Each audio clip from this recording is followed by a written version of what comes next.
The Outer Worlds 2 seems to be expanding in so many directions, and as part of our IGN First exclusive, we previously covered the reworked RPG elements that'll give players deeper and more varied gameplay options. But now, we're here to talk about worlds, the open zones and regions across the different planets and moons that make up your journey in the Outer Worlds 2.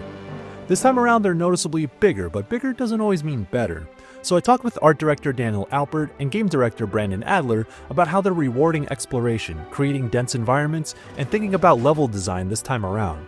And we dig into the trenches of Golden Ridge for a first look at one of the new regions you'll explore and what that could tell us about the open zones to come.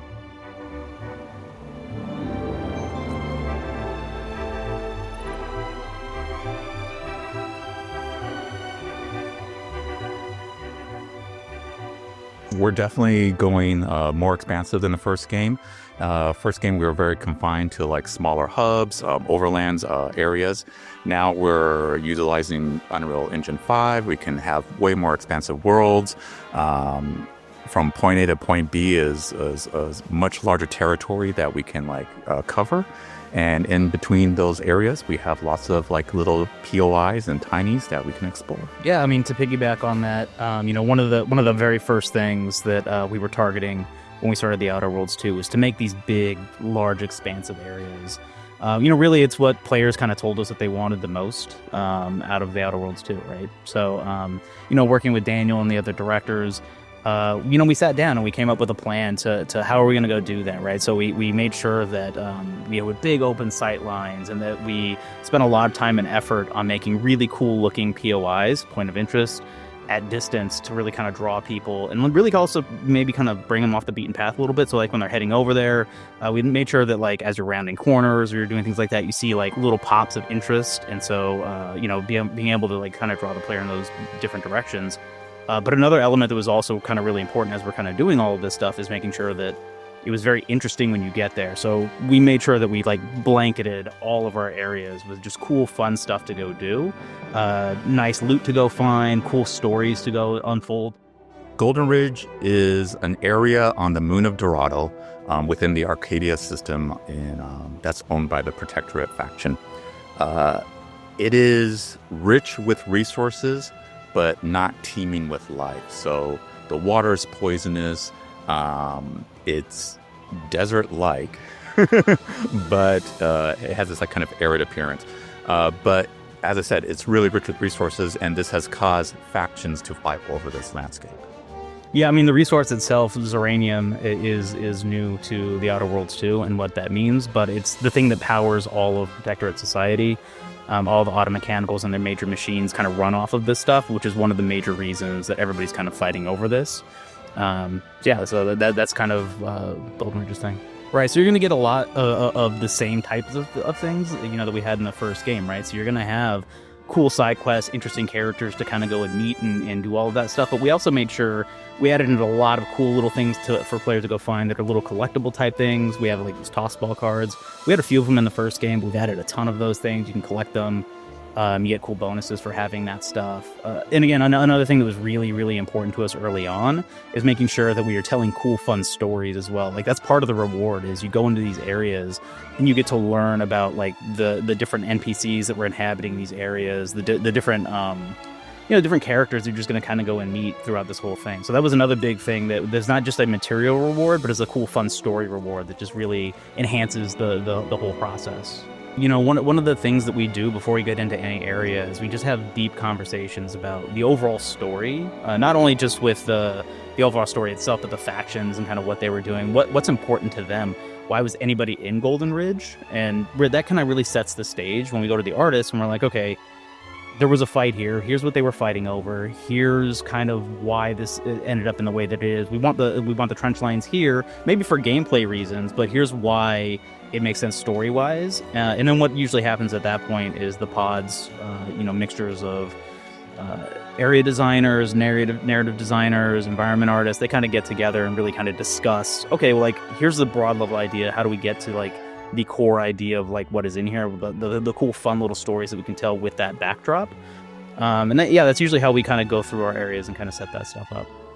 We intentionally design each of our worlds to feel different from each other. It's a unique landscape every time you land on a new moon or new area. So it shouldn't be like you come here and it's like, oh, it's a little bit more of the same. No, this is completely different from the last moonscape you just came from. And the next one you're going to be visiting is completely different as well. That said, like one thing I think that is going to really pop to people when they first get in there, and it'll be super noticeable, is we have these big open areas, and Golden Ridge may be like the most open out of all of them. I mean, it's huge and it's vast, and it kind of gives you a cool feeling of like, man, this is a world I can go and explore. And you can see again all of the nooks and crannies everywhere, lots of cool things off in the distance to just like, yeah, I'm gonna go see that thing. I think that's going to show up almost immediately. I think, I won't get into what happens at the beginning of Golden Ridge, but there's a big state change in the area that where you first get over there, it's going to kind of blow people away, and it's going to make them, again, really want to go and investigate what's happening and all of that stuff. And you see that throughout a lot of our areas as well. We try to do those types of things, let the player see big events that are happening pretty early to get them kind of hooked into the area. One of the interiors we have Ziranium Labs is this big open mining facility. So you kind of get tunneled in through an elevator and you open up, and all of a sudden it's like a huge kind of environment, but within a confined space. We're able to kind of get that feeling of almost epicness, but in a way that is still very explorable. Player doesn't get lost in there. They can find their way and discover like little goodies along the ways. Again, I think a lot of what we're doing when we're building these more open spaces is we have a defined path that we want the player to go through. But, in true Obsidian game style, we allow players to go everywhere and kind of experience whatever they want. So, when we go in there, we work with the environment artists and the audio designers to really draw the player around, either through visual markers or interesting things that they're kind of hearing. And so that's really what we use to kind of softly pull the player through areas. But again, we know where we want the players to go, so we put the most interesting elements in the spaces that we want them to kind of walk to and walk towards. We have this like decorative Art Nouveau touch kind of over everything, but we also kind of ground our technological reality as if it was still constructed in the early 20th century. With this, we're able to like kind of pull from areas of like the late Old West to almost World War I-esque items, and imbue the areas with like these like little touches. If the player kind of goes through Dorado, they'll notice like a trench warfare line that is reminiscent of World War I. And if they go like a little further into like a town, they'll still kind of have that frontier colony vibe that we wanted to hit, not just with Game 1, but also push further with Game 2. I mean, I think a cool thing with the setting in general is everything is very analog. Everything is very clunky is not the right word, but everything has like meat to it. Things are not sleek and small, and I think that's really cool. When you go through the world, you see that. You see lots of huge wires and pipes that come in and out of things that kind of show almost the internals of like how these things work. I think it's a very interesting thing, and we've kind of doubled down on that. And you can see that in a lot of our areas as well. Well, I'll tell you a couple quick advantages of using Unreal Engine 5. One, we had limitations before with how many people can work within a certain area at a time. That's been way more freeform in how we are able to utilize the engine. So multiple people, designers, artists can be working that same area at one time without having to collaborate on top of each other.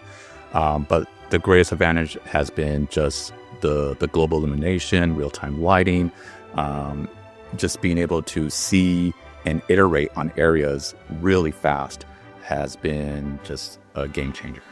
Being able to quickly iterate is like just tantamount to like exploring creativity in a game like, especially like the Outer Worlds.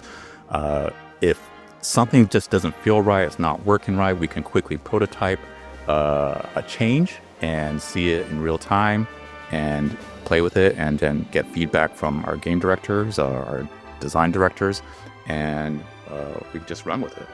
Daniel and Brandon are just a few of the folks who are making The Outer Worlds 2, and in the coming weeks, we'll have conversations about the retuned combat and revamped flaw system. And look out for our talk with Fallout OG and creative director Leonard Boyarsky about the evolution of RPGs and much more. If you missed our deep dive on what's new with character builds, be sure to check that out too. It's all part of our exclusive coverage on Obsidian's next big game, so for more on The Outer Worlds 2, stick with IGN.